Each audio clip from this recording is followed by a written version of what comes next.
Bismillahirrahmanirrahim. Assalamualaikum warahmatullahi wabarakatuh. Innal hamdalillah nahmaduhu wa nasta'inuhu wa nastaghfiruh wa na'udzu billahi min shururi anfusina wa sayyiati a'malina. May yahdihillahu fala mudilla lahu wa may yudlil fala hadiya lahu. Asyhadu an la ilaha illallah wa asyhadu anna Muhammadan abduhu wa rasuluhu la nabiyya ba'da. Allahumma shalli wa sallim ala nabiyyina Muhammad wa ala alihi wa sahbihi wa mawalat, amma ba'd. Alhamdulillah, segala puji bagi Allah, kita masih diberikan kesempatan oleh Allah Ta'ala untuk berkumpul bersama di masjid yang mulia ini untuk mengkaji ayat-ayat Allah dan sunnah-sunnah Rasulullah Sallallahu Alaihi Wasallam. Dan pada kesempatan ini kita melanjutkan kajian kita dari kitab As-Siyasat Syar'iyyah fi Islahi Ra'i wa Ra'iyyah oleh Syekhul Islam Ibnu Taimiyah rahimahullah, yang mana kita telah sampai pada bahasan tentang sebab pertama, sebab kenapa buku ini ditulis. Yang kedua, inti dari buku ini adalah penjelasan terhadap surah An-Nisa, yaitu dimulai dari ayat Innallaha ya'murukum an tu'addul amanati ila ahliha wa idza hakamtum bainan nasi an tahkumu bil 'adl. Sesungguhnya Allah memerintahkan kalian untuk melaksanakan amanah kepada yang berhak, dan kalau memutuskan satu perkara maka putuskanlah perkara dengan adil. Perintah ini adalah perintah kepada para pemimpin atau siapapun yang diserahi amanah, karena kepemimpinan adalah amanah. Dia bukan hadiah tapi amanah dari Allah Ta'ala, dan setiap orang yang diberi amanah akan bertanggung jawab. Itu yang dijelaskan oleh Ibnu Taimiyah dalam sepanjang risalah ini. Ini sebenarnya buku risalah kecil saja. Jadi tanggung jawab berdasarkan hadis kullukum ra'in wa kullukum mas'ulun an ra'iyatih. Ya, setiap kalian adalah pengurus, pengembala. Ra'in itu kan artinya pengembala. Nah, makanya di buku ini juga Ibnu Taimiyah mengatakan seperti pengembala kambing. Tapi bukan berarti umat ini seperti kambing, tak punya akal. Karena tentu akan beda membala kambing dengan membala orang. Dan setiap ra'in, pemimpin, pengembala ini akan dimintai pertanggungjawaban terhadap apa yang digembalanya. Wa idza hakamtum bainan nasi an tahkum bil 'adl. Apabila kalian memutuskan perkara, putuskanlah dengan adil. Nah, adil itu ada dua hal. Pertama, dasar keadilan. Dasar keadilan itu hanya satu, yaitu syariat Islam. Di luar syariat, maka dia tidak adil. Semua hukum apapun yang di luar syariat berarti dia zalim, dia tidak adil. Maksudnya hukum yang batil. Nah, apabila dia bertentangan dengan syariat. Adapun hukum-hukum yang tidak ada nas syar'inya, maka dia harus diambil dari pedoman-pedoman syariat. Itulah yang disebut dengan as-siyasah asy-syar'iyyah, yaitu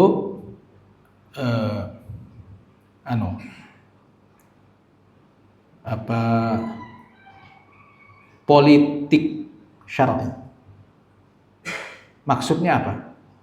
Ketika seorang pemimpin menjalankan roda pemerintahan atau melaksanakan suatu strategi dalam kasus tertentu yang tidak ada nas Al-Quran dan hadisnya, itu namanya siyasah syar'iyyah dengan keadaan itu. Tapi kalau misalnya untuk sesuatu hal yang sudah ada hukumnya dari dalam syariat, misalnya hukum bagaimana orang terjadi kasus pembunuhan misalnya, maka dia harus diqisas, tidak ada hukum lain. Sebagaimana firman Allah, ya ayyuhalladzina amanu kutiba alaikumul qisasu fil qatla. Diwajibkan qisas dalam kasus pembunuhan. Nah, jadi kalau tidak qisas bagaimana? Maka dia tidak adil. Bertentangan dengan perintah untuk menghukum dengan adil itu tadi. Jadi kalau itu bukan siasat syariah. Tapi kalau misalnya bagaimana menunda pelaksanaan qisas itu lantaran sesuatu hal. Nah, itu baru siasat syariah. Seperti yang dilakukan oleh Ali bin Abi Thalib ketika dituntut oleh keluarga Utsman untuk mengqisas para pembunuh Utsman. Nah, pertanyaannya kenapa Ali tidak melakukannya? Inilah yang menjadi awal fitnah, di mana terjadi pemberontakan oleh pihak keluarga Utsman dalam yang saat itu dipimpin oleh Muawiyah bin Abi Sufyan. Pertama itu sebelumnya adalah peristiwa Jamal Aisyah radhiyallahu anha. Lalu kemudian Muawiyah menuntut juga sebagai pihak keluarga dari Utsman. Nah, intinya kasus itu bagian dari strategi Ali bin Abi Thalib radhiyallahu anhu.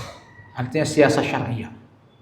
Tinggal apakah itu strategi apa tidak? Karena waktu Muawiyah mau dimintai baiat, dia sebenarnya sudah bersedia untuk membaiat Ali.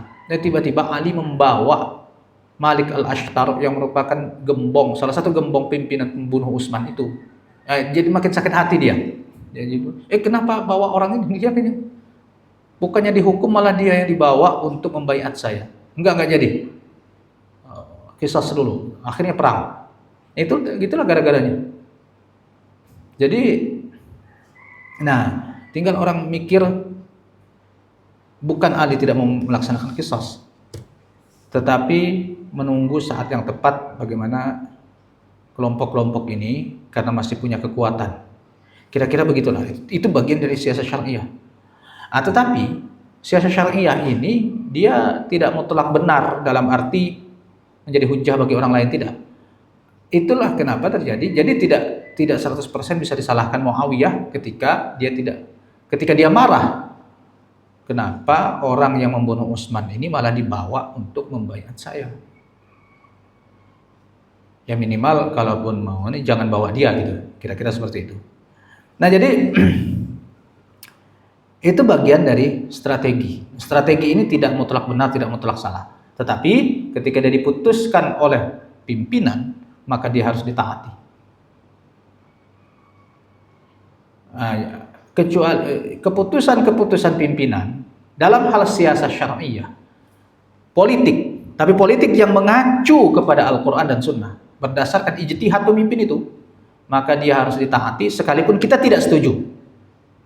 Itulah makna dari hadis-hadis yang menyeru untuk taat kepada pemimpin dalam keputusan-keputusan ijtihadi. Dengan syarat landasan pengambilan keputusan itu adalah syariat Islam. Kalau landasannya sejak awal sudah bukan syariat, tidak. Maka bukan siasat syariah namanya, tapi siasat taghutiyah atau siasat jahiliyah. Landasan keputusannya bukan syariat Islam. Misal orang melandaskan keputusan pada demokrasi. Pokoknya bagaimana masyarakat aja lah. Masyarakat maunya zina ya zina, mabok ya mabok. Kita haramkan enggak atau larang enggak minuman kerasnya? Enggak, masyarakat tidak setuju. Ya sudah, kita legalkan saja.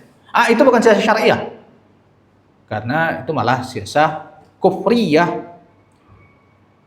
kekufuran yang menghalalkan apa yang diharamkan oleh Allah Ta'ala. Demikian pula siasat-siasat atau hukum turunan akibat adanya undang-undang yang bertentangan dengan syariat. Misalnya undang-undang riba, perbankan itu. Jadi semua keputusan di bidang perbankan yang membolehkan adanya bunga, maka dia batil. Dia bukan siasat syariah, dia siasat taghutiyah, jahiliyah. Maka tidak ada ketaatan untuk melaksanakan itu. Tapi bagaimana kita tidak kita jangan taat, terpaksa saja. Termasuk kezaliman model pajak ini. Yang melampaui batas yang dibolehkan oleh syariat. Nah, pertanyaannya apa batasan-batasan yang dibolehkan syariat? Nah, itu ada, itu panjang. Intinya, tidak semua pungutan yang dilakukan oleh pemerintah berupa pajak atau apapun namanya itu batil, tidak semua pula sah. Nah, bagaimana kita menentukan itu? Nah, insya Allah nanti itu kan kita masuk pada bahasan-bahasan model begitu. Tetapi intinya adalah yang dinamakan siyasah syariah adalah keputusan ijtihad seorang pemimpin yang dilandaskan, menurut dia setidaknya dilandaskan pada syariat Islam, dasar-dasarnya, tetapi tidak ada nas yang menjelaskan kamu harus begini, harus begitu dari Al-Quran maupun hadis. Nah, itu dia siyasah syariah. Termasuk nanti mengadakan perjanjian damai segala macam.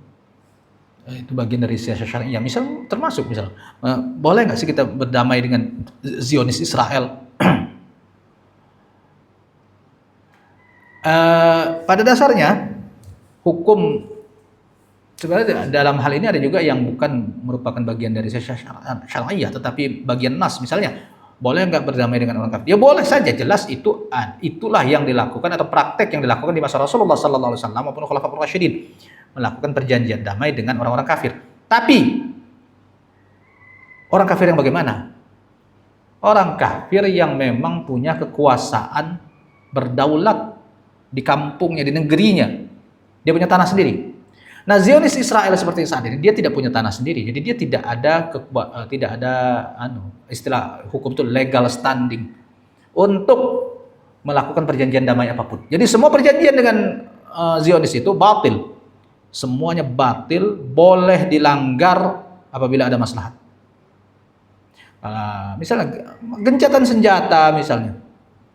Itu kalau kita taati kalau bermaslahat saja.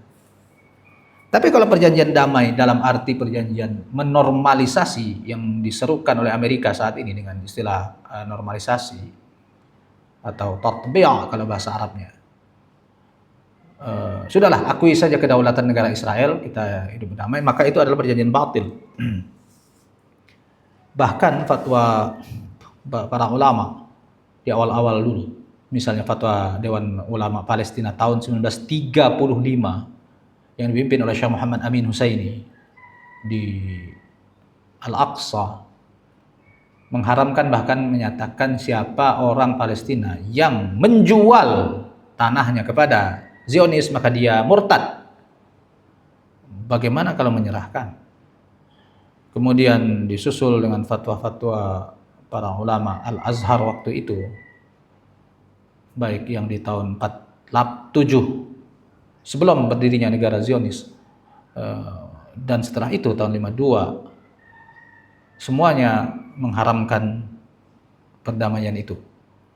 Barulah gara-gara Anwar Sadat melakukan perdamaian tahun 1979 yang dikenal dengan perjanjian Camp David bersama Presiden Amerika Serikat waktu itu, siapa namanya, Jimmy Carter ya, Jimmy Carter, iya Jimmy Carter yang melakukan perjanjian Camp David itu bersama Anwar Sadat dan Israelnya kalau nggak salah Simon Peres apa, itulah. Nah, itu awalnya. Sebenarnya bukan Mesir yang pertama, tetapi dari situ sudah mulai banyak tuh berubah fatwa. Ulama-ulama Al-Azhar karena tidak mau bertentangan dengan pemerintahnya mulai main ini, termasuk Syekh Ali Jadul Haq kalau tidak salah. Mulai goyang, atau bukan Syekh Ali Jadul Haq, malah enggak, Atiyah Shaqar kalau tidak salah, yang mulai goyang dengan perjanjian ini. Ada yang secara halus membolehkan dan lain sebagainya. Tapi yang jelas perjanjian model Camp David itu batil. Dia tidak, karena menghentikan atau mengakui kedaulatan negara Israel dan menghentikan perang selama-lamanya antara Mesir dengan Israel. Nah, dari perjanjian itulah lalu kemudian dibukalah kedutaan besar Israel di Mesir Sampai gara-gara itu kan akhirnya Anwar Sadat ditembak oleh kelompok Islam. Kalau tidak salah anunya sendiri, tentaranya sendiri kalau tidak salah. Namanya Islam siapa itu? Al-Islam Bully itu. Ala kulli hal, pengakuan yang tidak dibolehkan itu adalah pengakuan terhadap adanya negara Israel. Karena apa? Bukan karena dia Yahudi, tapi karena dia merampok tanah orang. Jadi beda dia dengan orang-orang kafir yang lain. Misalnya apa bedanya perjanjian dengan negara Amerika misalnya dengan Belanda? Kalau dulu Belanda menjajah Indonesia, Belanda itu negara yang eksis, dia punya negara sendiri di Belanda sana. Dia hanya diusir dari negara jajahannya. Indonesia, apapun negara-negara Islam yang terjajah. Sebatas itu. Adapun dianya sendiri, dia punya legal standing. Dia adalah sebuah negara yang berdaulat. Maka melakukan perjanjian damai dengan mereka, itu tidak mengapa. Karena mereka memang ada negaranya. Dia punya tanah di negaranya sana. Sah, berdaulat. Makanya jangan heran ketika misalnya negara-negara yang baru merdeka sekarang, misalnya Afghanistan, dia melakukan perjanjian bilateral atau perjanjian damai dengan Rusia yang dulu mantan musuhnya, atau bahkan sekarang tuh pemerintahan Taliban membuka apabila Amerika Serikat mau melakukan hubungan diplomatik. Cuma Amerikanya aja masih belum mau. Tapi mereka sih tidak ada masalah. Syria sekarang misalnya di bawah Ahmad Syaraf mau diplomatik dengan Rusia lagi, itu tidak ada masalah karena memang perangnya sudah selesai, kita mau berdamai dan kita saling mengakui, tidak masalah karena mereka memang punya negara sendiri yang berdaulat. Itu beda dengan Israel. Israel tidak ada negaranya. Yang ditempati di sekarang itu bukan negara dia tapi negara orang, negara Palestina. Itulah bedanya. Jadi tidak bisa disamakan. Kenapa kalau misalnya kita boleh hubungan diplomatik dengan Amerika Serikat, dengan Inggris, dengan Belanda, Rusia dan lain-lain, padahal mereka negara kafir. Iya, mereka negara kafir tapi punya negara, tanahnya tanah dia. Adapun Israel itu tidak ada tanahnya. Tanahnya adalah hasil rampokan dan itu tidak boleh diakui. Bukan karena dia Yahudi atau kafirnya. Ini yang banyak tidak dipahami orang. Jadi qiyas atau menganalogikan perjanjian damai atau normalisasi dengan negara-negara berdaulat dengan Israel adalah qiyas yang batil. Karena dasarnya dia udah salah. Jadi apa dong yang harus dilakukan? Yang harus dilakukan itu perang. Cuman memang tidak selamanya orang sanggup untuk berperang. Makanya boleh ada gencatan senjata misalnya yang disebut dengan hudnah. Nah, jadi itulah sikap para pejuang. Semoga mereka senantiasa diridhoi oleh Allah Ta'ala. Misalnya Hamas misalnya yang di sana itu, mereka yang tidak mau mereka akui itu adalah adanya negara Israel. Jadi sebenarnya sikap Hamas itu apa sih sebenarnya? Sikapnya adalah mereka minta negara Palestina berdaulat pada peta tahun 1967, yaitu tepi barat dan jalur Gaza. Sebenarnya itu kompromi yang ya oke lah. Anggaplah peta tahun 1967. Bukan tahun 48. 48 ini kan sudah dicaplok oleh Israel. Banyak, termasuk ibu kota Tel Aviv. Itu kan negara Islam. Haifa misalnya. Itu peta-peta tahun 1948. Nanti gimana nih? Nah, mereka maunya silahkan itu diambil oleh tuannya yang dulu. Siapa tuannya yang dulu? Entah itu Turki Utsmani maupun Yordania. Yordania itu tadinya ceritanya itu.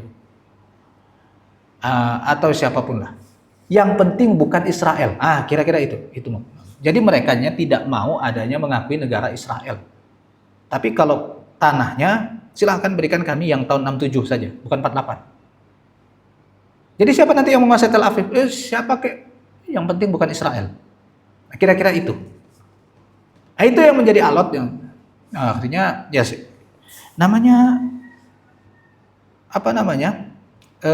Perjanjian kekuatan itu sudah menjadi sunnatullah dan hukum alam istilahnya yang terjadi pada diri manusia, harus adu kuat dan itu hanya bisa didapatkan dengan perang.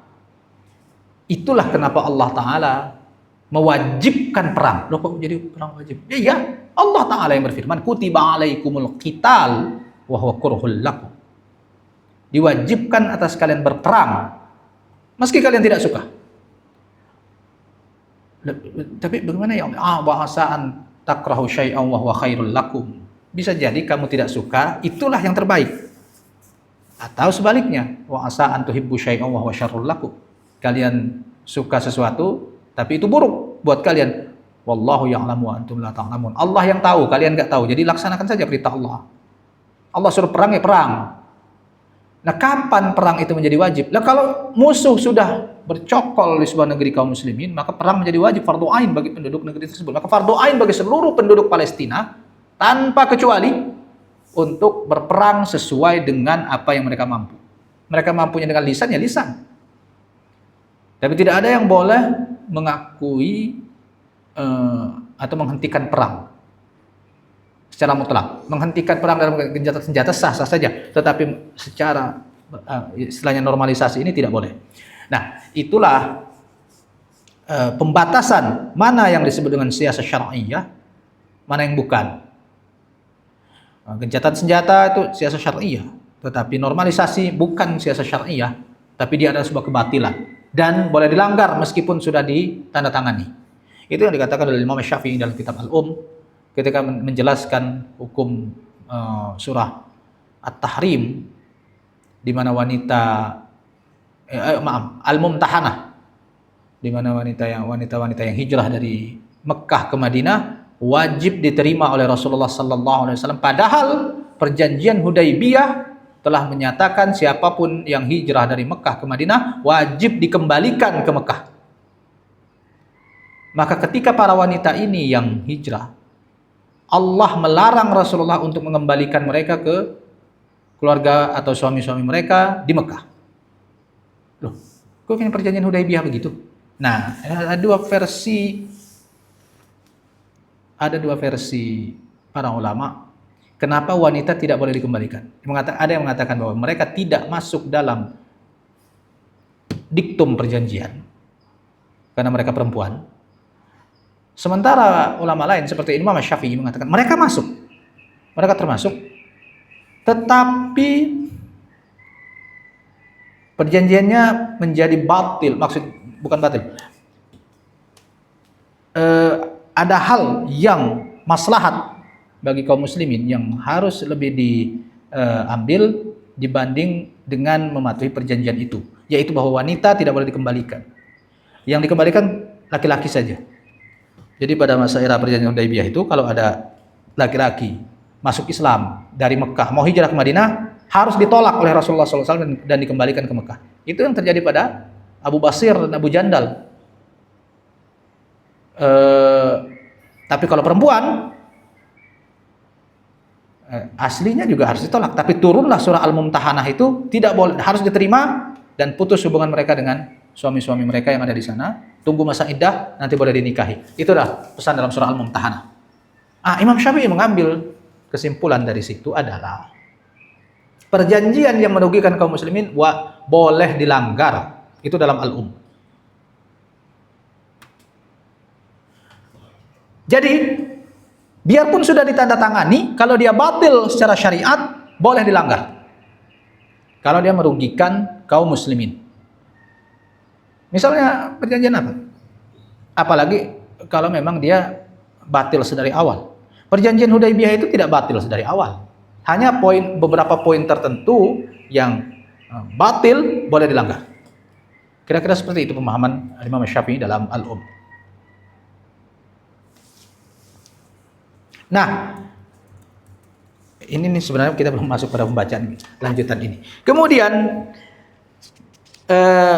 sebagaimana kata Ibnu Taimiyah di sini, fayajibu ala waliyil amri an yuwalliya ala kulli amalin min amalil muslimina aslaha ma yajiduhu lidzalikal amal. Wajiblah bagi pemimpin untuk mengurus perkara kaum muslimin ini dengan apa yang terbaik sesuai dengan kemampuan dia dalam amal tersebut. Kemudian yang ayat berikutnya, ya ayyuhalladzina amanu atti'ullaha wa atti'ur rasula wa ulil amri minkum, adalah kewajiban bagi rakyat untuk mentaati pemimpin dalam keputusan-keputusannya yang tidak bertentangan dengan syariat tentunya, karena jelas la ta'ata li makhluqin fi maksiatillah. Tidak ada ketaatan bagi makhluk siapapun apabila isinya adalah bermaksiat kepada Allah. Nah, pertanyaannya yang maksiat-maksiat itu yang bagaimana? Ada maksiat-maksiat yang jelas, ada yang abu-abu, ada yang menurut versi rakyat maksiat, versi pemimpin tidak maksiat. Nah, yang begitu-begitu itu bagaimana kalau berselisih? Fa in tanaza'tum fi syai'in farudduhu ila Allah wa Rasul. In kuntum tu'minuna billahi wal yawmil akhir. Apabila kalian berselisih, pemimpin dan rakyat berselisih, ini sesuai syariat apa tidak? Maka kembalikan kepada Al-Qur'an dan Sunnah. Nah, itu siapa yang akan menentukan itu nanti? Para ulama. Para pemimpin maunya dengan nafsunya, rakyat juga maunya dengan nafsunya, maka dia harus diputuskan dengan ilmu berdasarkan Al-Quran dan Sunnah oleh yang memiliki ilmu itu, yaitu para ulama. Tinggal dicek saja. Dan untuk perkara-perkara yang abu-abu, maka maka keputusan pemimpin harus ditaati. Ya, misalnya ini sesuai dengan Al-Quran dan Sunnah atau tidak? Ya, itu yang disebut dengan siasat syariah itu tadi. Kayak misalnya Ali bin Abi Thalib, bagaimana ini pembunuh Utsman? Kita kisos apa tidak? Belum saatnya. Nanti kita malah berperang, mana lebih parah? Oke, maka ya, para rakyat yang dipimpin oleh Ali bin Abi Thalib harus taat. Itu yang dilakukan oleh para sahabat. Tapi meskipun kenyataannya ijtihad ini malah mengundang perang yang lebih besar, yaitu perang dengan Muawiyah. Tapi setidaknya gini, di Madinahnya sendiri kondusif. Jadi keputusan Ali ini salah apa tidak? Tidak salah juga, karena menjaga stabilitas keamanan di Madinah. Yang memberontakkan yang di Syam, Muawiyah, dalam arti tidak mau mengakui dulu pemerintahan Ali sebelum para pembunuh Utsman diqisas. Nah, pembunuhnya itu sudah ada, bukan tidak ada, sudah jelas ini si fulan, termasuk si Malik al-Ashtar itu tadi. Hanya saja kenapa belum diqisas, itu saja sih, itu penyebabnya perang itu. Jadi Muawiyah bilang, kalau mereka semua sudah diqisas, kami akan taat, kami akan membaiat. Jadi memang serba sulit juga sih waktu itu. Nah, maka para sahabat yang berada di Madinah di bawah kepemimpinan Ali, ada yang ikut dalam perang Siffin, ada yang tidak. Bahkan banyak yang tidak. Karena menganggap ini adalah peperangan antar sesama muslim. Meskipun Ahlussunnah wal Jamaah berkesimpulan bahwa dalam kasus ini Ali bin Abi Thalib lah yang benar, artinya berada di pihak yang hak, dan Muawiyah adalah pemberontak, ahlul baghi, bughat. Maka dalam kitab-kitab fikih kita akan menemukan contoh bughat itu adalah Muawiyah. Tapi itu adalah hasil ijtihad dia. Dia sebenarnya bukan memberontak. Dia tidak mau berbaiat sebelum pembunuh Utsman itu diqisas, karena dia adalah waliyuddam istilahnya. Udah ceritanya mau berbaiat, Ali malah bawa Malik al-Ashtar itu. Jadi nggak jadi lagi Muawiyah berbaiat. Begitulah ceritanya. Tapi apa namanya? Gara-gara peristiwa inilah kemudian muncul pihak-pihak yang ghulu terhadap Ali, dan ini adalah pihak-pihak yang diyakini berada di bawah pengaruh Freemason, orang-orang Yahudi yang merusak agama-agama Samawi yang telah mereka lakukan dengan memasukkan Paulus misalnya di agama Nasrani yang merusak agama Nabi Isa alaihissalam. Bayangkan dia bukan orang Bani Israel, Paulus ini. Dia bukan Bani Israel. Dan dia adalah algojo yang Romawi yang diutus oleh kerajaan Theodorus itu untuk pokoknya yang inilah membantai orang para hawariyin, murid-murid Nabi Isa alaihissalam. Tiba-tiba datang dia ngaku di jalan, katanya aku mendengar suara begini-begini. Itu kan ada dalam surat di Bible, itu ada. Dia mengaku mendengar suara begini-begini. Akhirnya dia bertobat jadi pengikut Nabi Isa alaihissalam, belajar sama Barnabas. Habis itu dia bikin ajaran sendiri. Salah satu ajaran, dan itu diceritakan oleh Barnabas dalam Injilnya, dalam Bible-nya dia. Dan Injil Barnabas kan dijual bebas sekarang, baik versi bahasa Indonesia, bahasa Inggris, bahasa apapun. Ada kalau mau beli. di dalam mukaddimah Injil Barnabas itulah dia mengatakan ini adalah ada semacam ada iblis, ada setan. Maksudnya si Paulus itu, muridnya dia sendiri, yang mengubah agama ini, mengubah khitan menjadi baptis. Jadi dulu itu yang mau masuk menjadi pengikut Nabi Isa alaihissalam harus dia khitan. Sama Paulus diubah, nggak usah khitan, baptis saja. Mungkin dia takut disunat. Nah, itu ada dalam Barnabas. Nah, ini nih ya, pertanyaannya, ini orang dari mana sebenarnya Paulus ini? Itulah kemudian banyak teori-teori konspirasi yang mengatakan dia ini adalah orang-orang Yahudi ini yang sengaja disusupkan untuk merusak agama Kristen dari dalam. Nah, itu juga mau dilakukan ke dalam Islam. Bagaimana caranya? Masukkanlah orang yang tertuduh dalam hal ini adalah Abdullah bin Saba. Lalu kemudian ini sejarahnya nanti jadi kontroversial. Dia ini sebenarnya ada apa tidak? Nah, pertanyaan berikutnya adalah apa kerjanya dia? Kerjanya dia adalah mempengaruhi, memprovokasi orang untuk memberontak kepada Utsman bin Affan. Mempengaruhi. Bagaimana caranya? Ini dijelek-jelekan Utsman ini. Makanya muncullah banyak riwayat tentang orang-orang munafik yang akan ingin memberontak kepada Utsman bin Affan. Bahkan dari kasus ini pula muncul riwayat man ahana sultan Allah fil ardi ahanahullah. Siapa yang menghinakan sultan Allah di muka bumi maka Allah akan menghinakannya. Ini riwayat ini banyak versi. Dan yang sahih adalah riwayat dari Huzaifah yang mana yang dia maksud di situ adalah Utsman bin Affan. Maka tidak tepat kalau membawa riwayat ini kepada seluruh pemimpin dunia ini. Pemimpin-pemimpin taghut yang tidak berhukum dengan syariat, mana mungkin dia menjadi sultanullah? Sultanullah itu artinya sultan yang ditugaskan oleh Allah mengurus muka bumi ini. Masa iya Allah mengurus menugaskan orang-orang yang bertentangan dengan hukumnya? Nah, ini tidak berlaku hadis tersebut kepada para pemimpin taghut. Apalagi pernyataan-pernyataan para sahabat baik Huzaifah, Abu Darda. Ini saya sudah buat tulisan tentang takhrij hadis itu yang cukup lengkap. Adalah yang dimaksud itu adalah Utsman bin Affan dan kelompok pemberontak yang berdemo yang mana mereka tidak akan mendapatkan kebahagiaan dunia dan akhirat, itu dimaksud adalah yang mendemo Utsman. Lalu sebagian orang mengatakan, itulah larangan demo pemimpin. Gimana ceritanya? Bagaimana caranya mengkiaskan Utsman sebagai khalifah Rashidah dengan para pemimpin taghut sekarang ini? Maka ini adalah qiyas bil farid. Qiyas yang batil. Bukan berarti boleh memberontak, bukan. Tetapi mengkiaskan mengkiaskan Utsman dengan para pemimpin taghut itu qiyas yang batil. Bukan berarti pula para pemimpin itu boleh diberontaki langsung, enggak juga. Tapi ada maslak atau cara penempuhan dalil yang lain, bukan dengan cara qiyas seperti itu. Itu yang harus dipahami.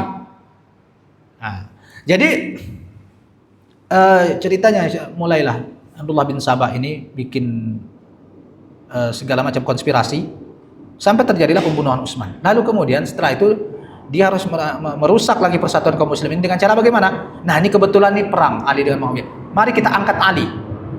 Dia bikinlah aliran-aliran sesat yang bahkan menuhankan Ali sampai akhirnya Ali marah. Ini pesawat apa? Pesawat ya. Oh, kalau di Suriah, di Palestina dengar-dengar begini ini orang ya sudah dia langsung mengucapkan la ilaha illallah sebagai kalimat terakhirnya. Karena bisa jadi langsung dibom. Ya, sekarang saja sampai hari ini pun masih terjadi pengeboman. Dan siapa yang peduli? Artinya di Gaza semua pengeboman terus terjadi, anak-anak terus mati, tapi tidak ada yang peduli dari negeri-negeri kaum muslimin, maksudnya pemimpin-pemimpinnya. Tidak ada tindakan-tindakan nyata untuk mencegah Israel melakukan itu. Organisasi-organisasi yang dibentuk malah lebih jadi kepanjangan tangan Israel yang sebenarnya sudah hampir kalah dalam peperangan ini kalau saja tidak dibantu oleh Amerika dan Eropa dan pengkhianatan negeri-negeri kaum muslimin. Pengkhianatan pertama seperti yang dilakukan oleh Mesir dengan menutup perbatasan Rafah sampai orang-orang susah keluar dan susah pula masuk bantuan. Jadi Mesir itulah dajjal pertamanya. Abdul Fattah As-Sisi inilah dia lebih kejam daripada Netanyahu itu sendiri. Karena di waktu era kepemimpinan Muhammad Mursi, justru perbatasan Rafah itu dibuka, nggak berani Israel nyerang. Karena kalau perbatasan Rafah dibuka, bantuan dari mana-mana akan datang semua. Jadi kunci pertama Israel bisa menguasai Gaza karena perbatasan Rafah ditutup oleh Mesir awalnya.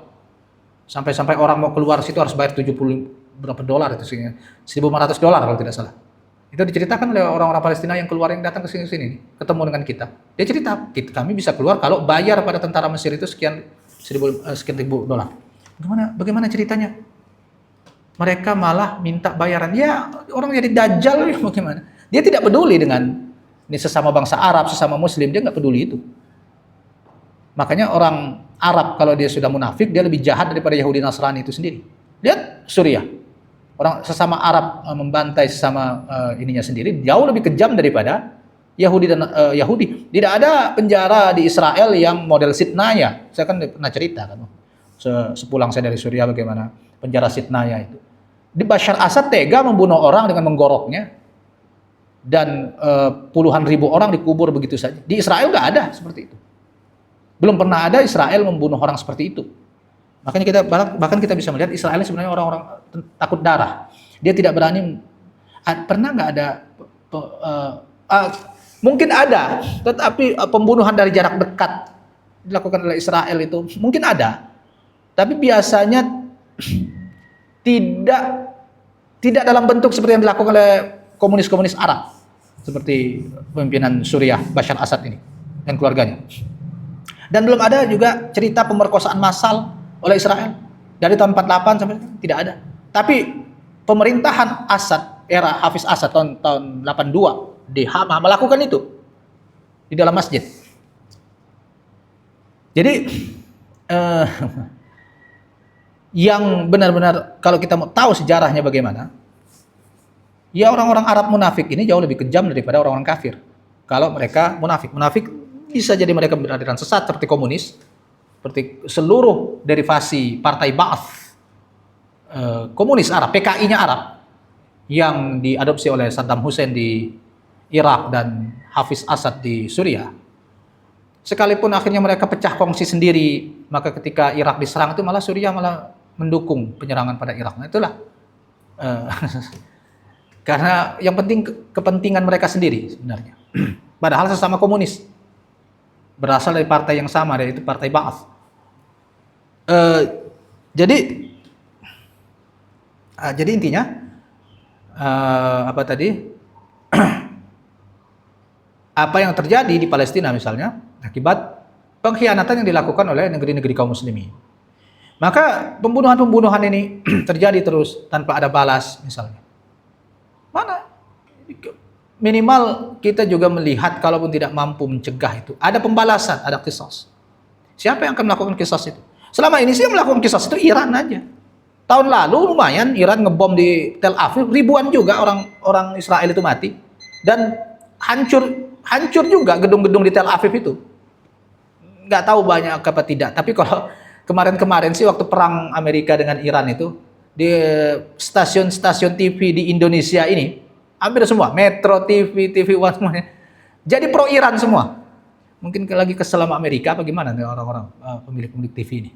Tapi kalau Anda tonton stasiun TV di Indonesia semua jadi pendukung Iran.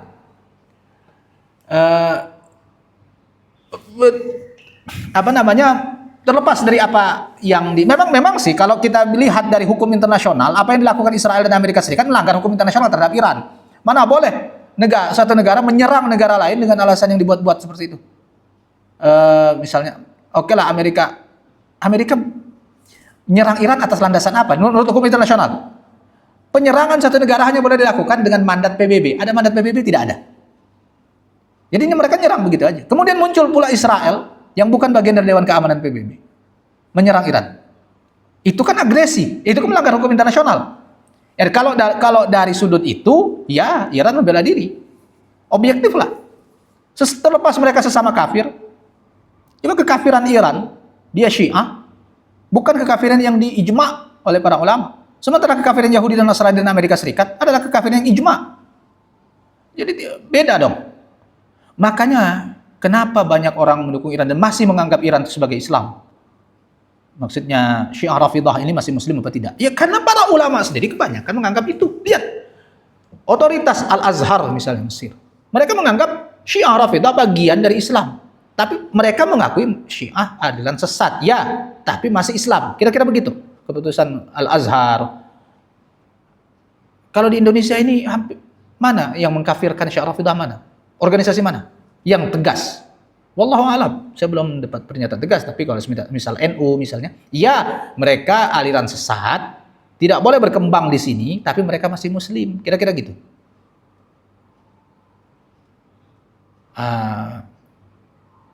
Dan juga hampir semua ulama, kecuali Arab Saudi saja, itu pun Arab Saudi itu, apakah Arab Saudi secara resmi mengkafirkan Syiah Rafidah dalam fatwa-fatwa resmi, Lajnah Daimah misalnya? Pengkafiran itu biasanya dilakukan dengan misalnya Syekh bin Baz misalnya, pun tidak berani mengkafirkan secara mutlak. Dia hanya mengatakan pokoknya kalau orang yang begini maka dia kafir. Nah, lalu bagaimana dengan orang-orang di Iran itu seluruhnya murtad, kafir apa tidak? Tidak, belum ada fatwa seperti itu. Baik bin Baz, Al-Utsaimin, Al-Albani dengan tegas mengatakan, saya tidak berani mengkafirkan Rafidah secara mutlak. Tetapi kalau yang ditanya adalah Khamenei yang mati kemarin atau Khomeini gurunya dulu, maka dia kafir menurut saya. Itu jawaban Al-Albani. Para pemimpinnya Syiah Rafidah itu kafir. Tapi awamnya bagaimana? Belum ada fatwa yang tegas. Kecuali beberapa orang lah. Tapi yang resmi belum ada. Ini akan berkenaan dengan muamalah kita. Muamalah kita misal kita ke Iran, Teheran sana. Lalu makan di restoran yang menyediakan daging kambing. Mau makan apa enggak? Kalau mereka murtad, maka sembelihan mereka tidak halal. Haram. Tapi kalau mereka masih dianggap sebagai muslim, silakan makan. Pilihannya gimana? Kalau saya nggak usah makan kambing, pesan ikan aja. It's okay. Itu mah urusan masing-masing. Nah, persoalannya kita nih masalah hukumnya. Nah, nanti termasuk boleh nggak sahkah pernikahan dengan wanita Iran yang nggak jelas mazhabnya? Apakah seluruh orang Iran itu mazhabnya Syiah Rafidah? Belum tentu juga. Kalau Sunni itu masih banyak, ada sekitar 10 juta. Tapi ya mungkin di Teheran ada beberapa komunitasnya, tapi yang ada itu di bagian yang perbatasan Afghanistan, Balochistan namanya. Nah, itu Sunni. Bahkan banyak ulama-ulama Ahlus Sunnah di sana. Ya mereka masih sampai sekarang masih ceramah, masih punya masjid sendiri, punya daerah sendiri. Tidak di Arab atau di Timur Asia, Timur Tengah itu. Orang itu tinggal sesuai dengan kelompok akidahnya masing-masing, kayak di Suriah. Yang Nusairi, kampungnya Nusairi, nggak ada Ahlus Sunnah di situ. Yang Ahlus Sunnah ya di Ahlus Sunnah, tidak terjadi pernikahan antar mereka. Kalau Nusairi di sana sih dikafirkan oleh hatta orang awam sana. Maka tidak ada yang mau menikah dengan orang Nusairi. Nah, Bashar Assad presidennya ini kemarin itu dari kampung itu dan dia dari keluarga Nusairi. Jadi orang tidak perlu lagi melihat. Jadi kalau orang bertanya, Bashar Assad ini muslim apa bukan? Bukan dari situ kalau orang Suriah melihatnya. Dia dari kampung mana? Dari kampung ini. Oh, itu kan Nusairi dan dia dari keluarga Nusairi. Iya, berarti dia bukan Islam.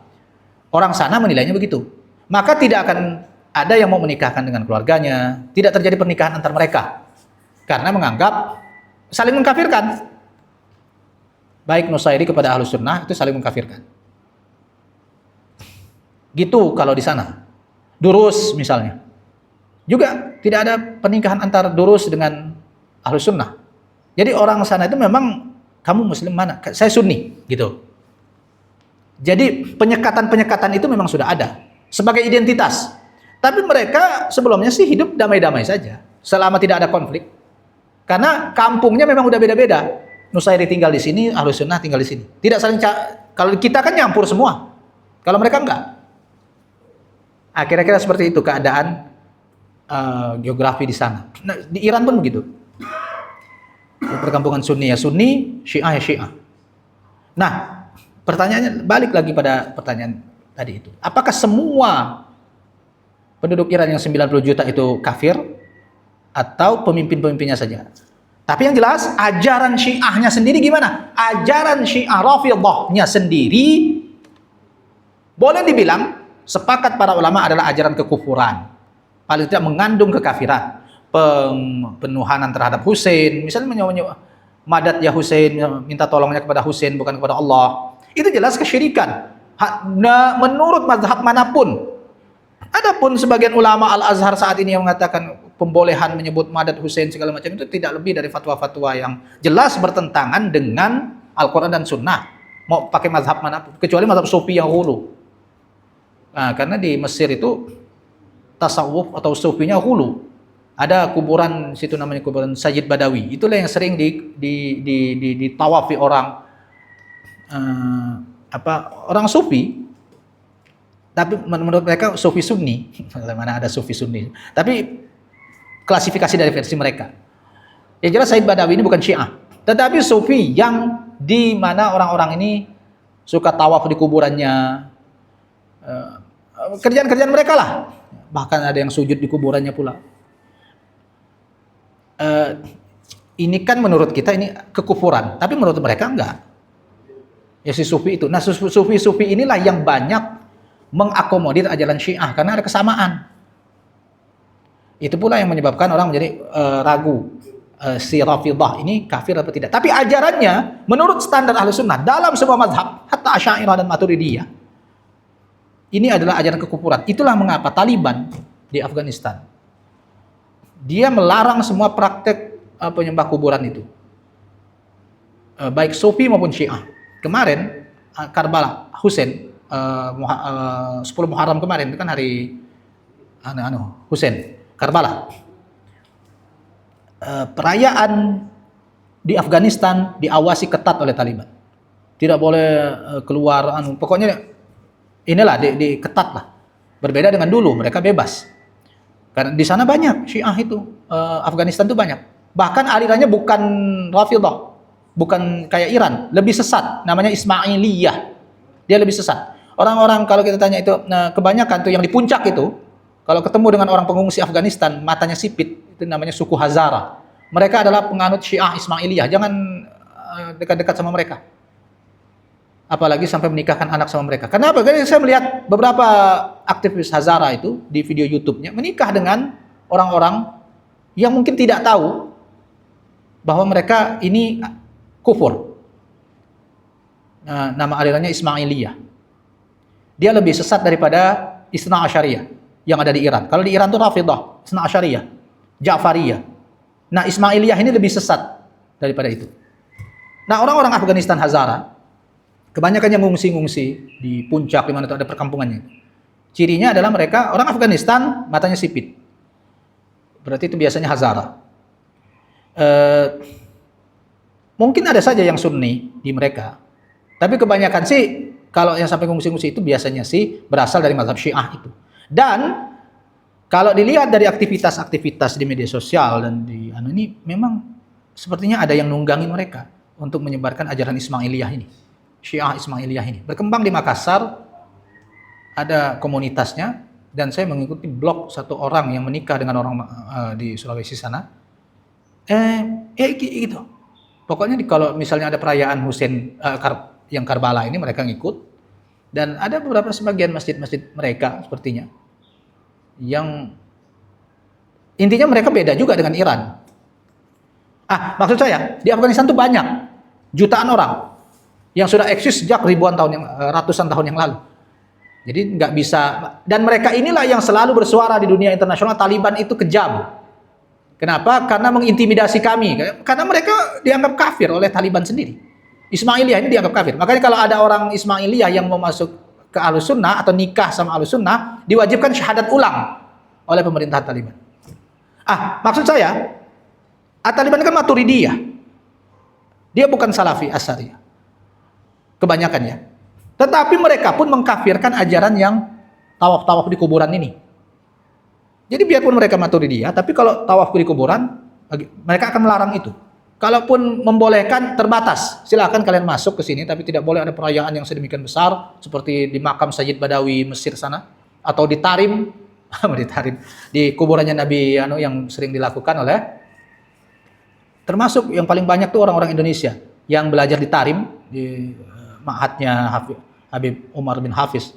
Dan itu yang tiap tahun akan selalu ada kunjungan ke makam Nabi Hud katanya yang di daerah, sampai orang-orang sana tuh waktu saya ke sana tahun 2019. Dia mengatakan orang-orang Indonesia banyak ke sini. Karena memang hanya orang Indonesia yang itu. Mereka kalau di Yaman itu biasanya orang yang mengaku dirinya sebagai Ahlus Sunnah, orang-orang Tarim itu mereka nggak mau akui sebagai Ahlus Sunnah, mereka sebutnya Sufi, orang Sufi. Cuman kita kalau misalnya mau masuk ke Yaman lebih gampang itu. Kalau di perbatasan, bilang aja mau kemana? Mau ke Tarim, ke Umar bin Hafiz? Ya, oh iya. Dianggap karena banyak mahasiswa Indonesia, ada ribuan mahasiswa Indonesia di situ. Tapi di sana di Yaman sendiri, kayaknya mereka kurang begitu tertarik dengan jarak, tidak semasif mahasiswa atau santri di Tarim itu lebih didominasi oleh orang-orang luar negeri. Sementara orang-orang situ sendiri, iya, karena menganggap mereka sudah beda. Kami Sunni, mereka Sufi, kira-kira begitu. Nah, Sunni versi orang Yaman itu apa? Ya, yang kalau di Indonesia ini disebut Wahabi itu. Itulah dia Sunni versi mereka. Sementara orang-orang yang tasawuf itu mereka nyebutnya Sufi. Kalau ke Yaman akan melihat bagaimana masyarakat mengklasifikasi dirinya sebagai itu, terutama di Hadramaut. Nah, makanya Tarim itu sendiri dia tidak populer di wilayah Hatta. Maksudnya populer itu artinya banyak pengikutnya di wilayah Hadramaut sendiri, tidak. Hanya di seputar situ saja, dan kebanyakan santrinya itu bahkan lebih besar mayoritasnya adalah orang-orang luar negeri, Indonesia, Malaysia, dan orang-orang Asia Tengah seperti Uzbekistan, Chechnya banyak, yang memang merupakan negara-negara Sufi. Begitulah. Nah, maksud saya hatta di pemerintahan Taliban yang begitu-begitu dilarang, tidak boleh semarak. Mereka melakukan silahkan. Pemeluk ajaran itu banyak dan mereka dibebaskan untuk melakukan itu, tapi tidak boleh semarak. Tidak boleh, terbatas lah. Bahkan kemarin sempat terjadi insiden ketika terjadi perayaan Ashura itu, perayaan Ashura di Afghanistan sempat terjadi beberapa kali insiden di mana polisi-polisi Syariah Taliban mencabut bendera-bendera orang-orang Syiah, dan itu menimbulkan protes di kalangan mereka. Beda hatta di Saudi, wilayah yang banyak Syiahnya itu ada. Di Saudi itu ada bukan provinsi, kabupaten yang isinya Syiah. Memang itu udah lama, sebelum ada kerajaan Saudi mereka udah ada. Dan itu dijamin kebebasannya, dan mereka boleh merayakan Ashura itu di kota-kota mereka, jalan-jalan pawai. Kotanya namanya apa itu? Itu di Saudi ada. Bahkan sempat ada pengajuan salah seorang ulama mereka, siapa namanya itu, dimasukkan ke dalam Hayat Kibaril Ulama. Tapi itu jelas ditolak oleh para ulama Saudi, tapi bahwa pemerintah mengakomodir itu, dalam artian mereka bebas melaksanakan ajaran Syiah mereka itu, dan mereka Syiah Rafidhah. Hanya saja kemarin sudah dibuat perjanjian bahwa wala mereka tidak boleh ke Iran, tapi kepada pemerintah Saudi. Iya, dia tinggal di situ. Karena ini nih akan menjadi pintu masuk bagi proksi-proksi Iran, nanti sama dengan Houthi di Yaman. Jadi secara politis pemerintah Saudi tetap membatasi orang-orang ini, orang-orang Syiah ini. Tetapi tidak juga bisa melarang kalau mereka mau mengadakan perayaan-perayaan sesuai dengan keyakinan mereka, termasuk Ashura itu. Maka apalagi zaman sekarang, zaman Muhammad bin Salman yang lebih bebas. Kalau zaman-zaman dulu mungkin saya belum dapat berita bagaimana. Apakah pemerintah Arab Saudi zaman dulu, era Raja Faisal sampai kepada Raja Abdullah ini, apakah melakukan dalam tanda kutip diskriminasi kepada Syiah situ atau membebaskan mereka, saya tidak tahu. Tapi kalau di era sekarang mereka makin show force Syiah di Saudi itu, karena dibebaskan oleh pemerintahan Muhammad bin Salman. Tapi itulah, nah dikhawatirkan ini orang-orang ini. Ya sekarang sih mereka bilang ya wala pada Saudi. Tapi kan karena kesamaan akidahnya sama Iran, ya bisa saja nanti suatu saat mereka berpotensi untuk menjadi komparador, sebagaimana yang terjadi di Yaman. Namanya Syiah kan ajaran utamanya taqiyah. Nah inilah hal-hal yang kadang kita para tulabul ilmi ngikutin ulama mengkafirkan, negara tidak mengkafirkan, negara membebaskan. Nah jadi repot. Jadi kadang keputusan politik negara tidak sejalan, tidak mewakili agama. Misal, ketika sekarang mau terjadi penyerangan terhadap Iran, itu menyerang Iran karena politik apa karena agama? Nah, belum tentu. Kita bilang itu, oh jihad karena agama. Kita rakyat, pemerintah belum tentu. Baik itu Saudi maupun menyerang Iran karena menjaga kedaulatan negeri mereka saja. Sama dengan ketika perang Irak itu keputusan politik Saudinya waktu itu 91. Perang karena agama apa perang karena politik? Ulamanya yang mengkafirkan Saddam, perang jihad. Oke. Pemerintah aja gitu nggak? Kalau memang iya ini jihad, kenapa pimpinannya harus orang Amerika? Schwarzkopf siapa itu? Kenapa bukan dari Saudi? Kenapa pasukan internasional pimpinannya harus orang Amerika? Ya karena mereka yang punya senjata. Itu kan menyalahi aturan fikih jihad. Nah, berarti ini bukan perang karena agama, tapi lebih karena politik. Yang memang dilegitimasi dalam agama. Namanya negara diserang ya harus mempertahankan diri. Irak nyerang, maka wajiblah bagi Arab Saudi untuk mempertahankan diri. Menjadi melampaui batas ketika mengundang Amerika Serikat menjadi pimpinannya, sampai akhirnya terjadilah pembantaian terhadap Ahlus Sunnah yang ada di Irak. Saddam Hussein kan masih tetap hidup tahun 91 itu sampai baru kemarin aja. Kalau memang Saddam Hussein dianggap kafir, maka Saddam Hussein lah yang harus menjadi sasaran yang harus dibunuh sebenarnya, bukan rakyat Irak. Rakyatnya kan banyak yang Ahlus Sunnah, yang banyak mati itu, yang dibom oleh rudal-rudalnya Amerika. Ini bagaimana pertanggungjawabannya? Inilah yang repot. Orang melegitimasi sebuah perang, mengatakan ini perang agama, padahal pemerintahnya menganggap ini politik. Sebenarnya tidak ada pemisahan dalam hal itu. Ya. Artinya melawan orang-orang kafir atau orang-orang yang menyerang adalah jihad. Mau itu dianggap pemerintah politik atau tidak, itu sih urusan mereka. Tapi orang-orang yang berperang di situ harus meniatkan dirinya sebagai jihad fisabilillah, membela negaranya. Yang repot adalah nanti keputusan pemerintahnya kalau tidak sejalan dengan agama itu, atau mereka tiba-tiba damai aja seperti ya Houthi dengan Saudi saat ini. Nah, tapi itu tiba-tiba sekarang jadi mau perang gara-gara apa? Ya gara-gara Houthi nyerang. Houthi itu kan ada terlalu rumit ininya. Itu kan ancaman sebenarnya bagi negara Arab Saudi. Tapi kenapa dia dibiarkan? Kenapa enggak dari dulu waktu Mansur Hadi meminta koalisi negara Teluk untuk menghancurkan Houthi? Kenapa enggak dari dulu? Sampai sekarang akhirnya ya San'a dikuasai oleh Houthi. Kok bisa? Padahal mereka nggak punya apa-apa loh. Sementara pasukan Saudi, Qatar, Uni Emirat Arab punya pesawat. Menggempur sih menggempur, tapi akhirnya yang mati banyak. Makanya banyak ada laporan berapa puluh ribu rakyat sipil yang tewas akibat pengeboman pesawat-pesawat ini. Padahal sebenarnya nggak perlu ngebom pakai pesawat juga. Cukup persenjatai saja orang pasukan pemerintah Yaman. Kenapa Arab Saudi harus ikut turunkan tentara di situ? Kok jadi kalah sama Iran? Iran hanya mengirim senjata kepada Houthi, kok bisa merebut San'a? Dibanding dengan koalisi Saudi, Qatar dan Uni Emirat Arab, ngirim tentara, kan akhirnya mati tentara. Ada pesawat yang jatuh, rugi kan? Kenapa nggak proksi saja? Nah, ini masalah politik sih. Ini bagian siasat syariah nggak? Iya, bagian siasat syariah. Tapi kan kita bisa melihat ini ke strategi yang sama. Masa kalah sama Iran? Pinteran Iran dong kalau gitu. Ya iya, kalau dalam kasus Yaman. Mereka cukup pakai proksi saja, kirim senjatanya, suruh orang perang, mereka menikmati hasilnya. Lah, Arab Saudi, CS malah ikut-ikutan masuk ke situ, akhirnya banyak tentaranya mati, diledek-ledekin lagi sama orang Yaman, dianggap penjajah, nama buruk, akhirnya San'a itu masih berkuasa Houthi itu. Seakan-akan dunia internasional menganggap mereka adalah pahlawan. Dalam kasus Palestina ya iya, mereka pahlawan. Balik lagi tadi, kita berharap Iran mengebom Israel. Apakah ada? Cuma ketangkis kalau sekarang, karena rudal-rudalnya Iran sudah melemah. Sudah banyak yang hancur juga. Makanya sebenarnya rugi juga kalau mereka melemah. Karena mereka satu-satunya yang bisa membalaskan dendam Ahlul Ghazzah yang saat ini sampai sekarang masih dibombardir. Minimal kita pengen melihat juga orang-orang Israel mati di Tel Aviv sana, dibom rumahnya. Siapa yang mau ngebom? Kemarin si Iran. Sekarang tuh masih, cuma rudalnya bisa ditangkis karena sudah lemah.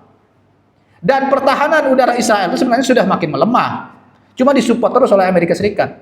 Jadi adanya jeda perang ini adalah waktu yang tepat bagi Israel untuk mengembalikan pangkalan-pangkalan yang rusak dan mengembalikan pertahanan-pertahanan Iron Dome itu.